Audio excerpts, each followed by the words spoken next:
Greetings, everyone. Matthew Kramer here, music director of the Indianapolis Chamber Orchestra. The ICO has recently concluded its 21-22 season, but we are unveiling our new 22-23 season. And I'm here to take you through the 7-concert season, tell you some of the highlights, some of the great music that we're playing. Almost 400 years worth of music is represented on these 7 programs. I'm going to start with our season opening concert on October 15th. We welcome Kenny Broberg to the Schrott stage. Kenny, you might know as the most recent Crystal DeHaan Fellow with the American Pianist Association, marvelous pianist who's going to be performing Schumann's beautiful lyrical piano concerto in A minor.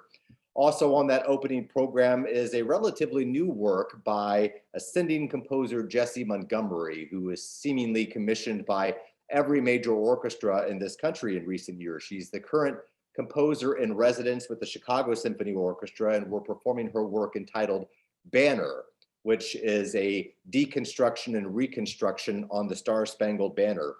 The second half of that program features 2 works inspired by Italy. Hugo Wolf's Italian Serenade, which was composed in 1887. It was intended to be part of a much larger work that he just never finished.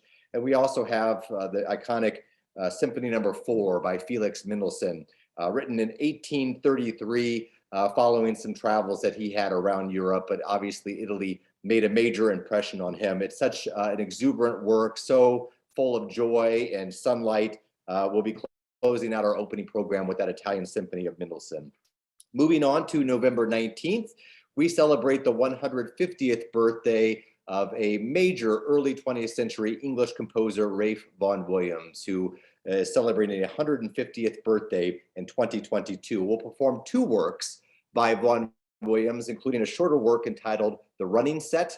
And then also opening that program is his gorgeous Fantasia on a theme by Thomas Tallis, which has been used so effectively in movies, including Master and Commander. It's set for a double string orchestra.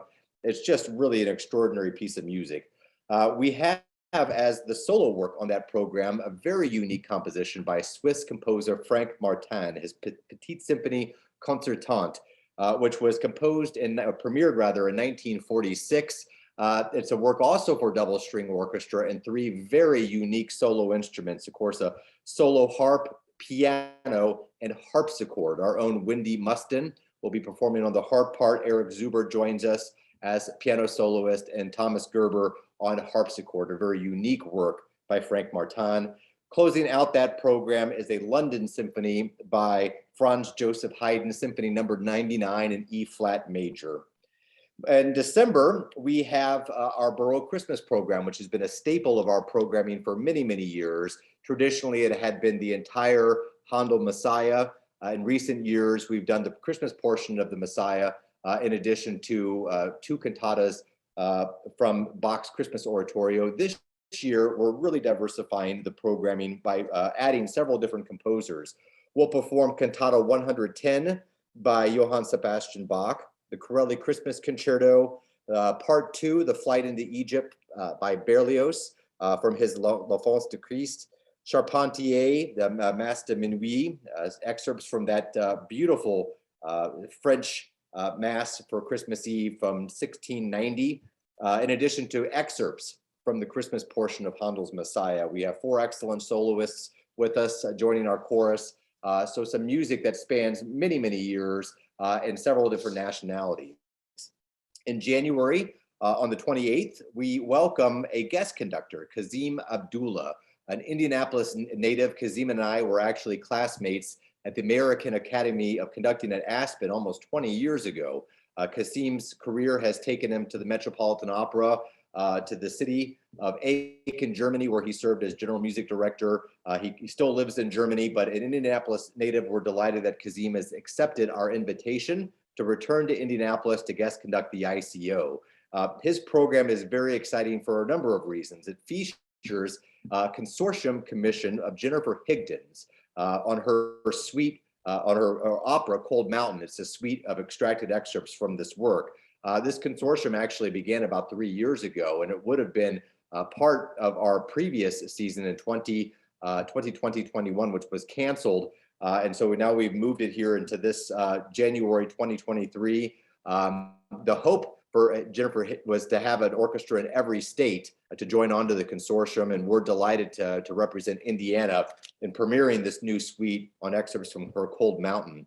We have a symphony by Louise Farrenc, a marvelous contemporary of Beethoven's. Her music was little performed in her lifetime and is just now being rediscovered. Her Symphony No. 3 is in the Beethoven Schubert mold, a terrific work by an underrepresented composer. And then we welcome Bella Rostova, an Indianapolis favorite, who's returning to the ICO to perform Prokofiev's second violin concerto in G minor. So that's a very exciting program in January. In March, it's another program that had unfortunately been forced for us to move because of some of the COVID complications. We're returning our silent movie program to 1931's Frankenstein.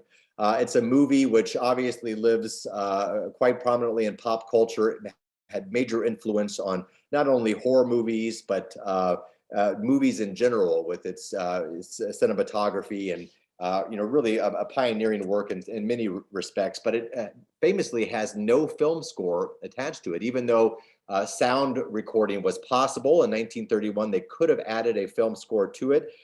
There's no music in that film at all. American composer Michael Shapiro decided that this film deserved a film score, and so this is a fairly recent composition, some film music to accompany this 1931 classic. So that's our silent movie. April 15th, we have a very diverse program featuring Damari McGill, principal flute of the Seattle Symphony, comes from a very musical family. His brother Anthony is actually the principal clarinet of the New York Philharmonic. Damari will be joining us to perform a work commissioned and premiered by him, the Kevin Putz Flute Concerto. This piece has a very interesting story because it began with a music festival out in California. There were two supporters of this festival, Betty and Joe Hirsch. They both appreciated the music of Kevin Putz. They both independently went to him to talk about a commission. Betty wanted to celebrate her husband Joe's birthday, and Joe wanted to celebrate their anniversary. So they both commissioned Kevin Putz, unknowing that the other one had done so. And so he ended up writing just one piece to celebrate both a birthday and an anniversary. It's a beautiful work, and Kevin Putz is one of the major American composers currently writing. We opened that program with Manuel de Falla's Suite No. 1 from the Three-Cornered Hat. We have another work by a living composer, Miguel de Avila, whose music we played here several times with the ICO in recent years. This is a work called Salon de Buenos Aires, multi-movement work celebrating different musical styles of Buenos Aires. And we conclude that program with Gregory Ligoti's Concerto Romanesque, which is a work that actually opened my inaugural season with the chamber orchestra some 7.5 years ago. Ligeti is celebrating his centenary in 2023, and we wanted to make sure we capped off that centenary with one of his most exciting works for chamber orchestra. Finally, on May 13th, we closed this new season with Beethoven's Fidelio, which you may recall was slated to close our season in May 2020.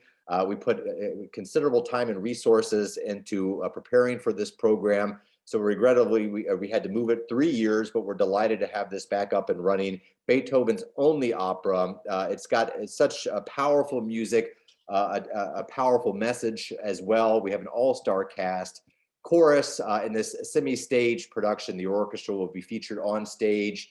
It will be sung in German with English super titles, costume, but with very minimal props and sets. It's a chance to allow Beethoven's music really to shine.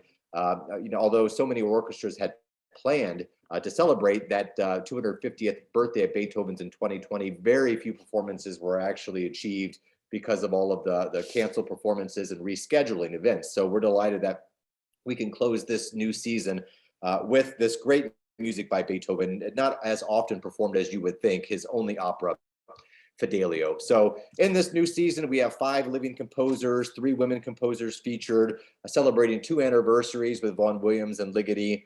As I mentioned, there are 11 countries represented in almost 400 years worth of music by your ICO. We hope that if you're not already a member of the ICO family, you'll consider subscribing Some great packages are available, and then the ICO is also available to hear in so many different avenues, whether at the Tiffany Music Festival in Indianapolis or the Festival of Carols with our friends, the Symphonic Choir, or many of the other performances that you'll hear us throughout the season. Our 7 concert subscription series maintains continues to be the center of what we do at the beautiful Schrott Center for the Performing Arts. So more information can be found online at our website, icomusic.org, or our social media outlets. We hope that you're able to subscribe to this new season and hear all of this iconic music that we have planned for you. Thanks, everyone.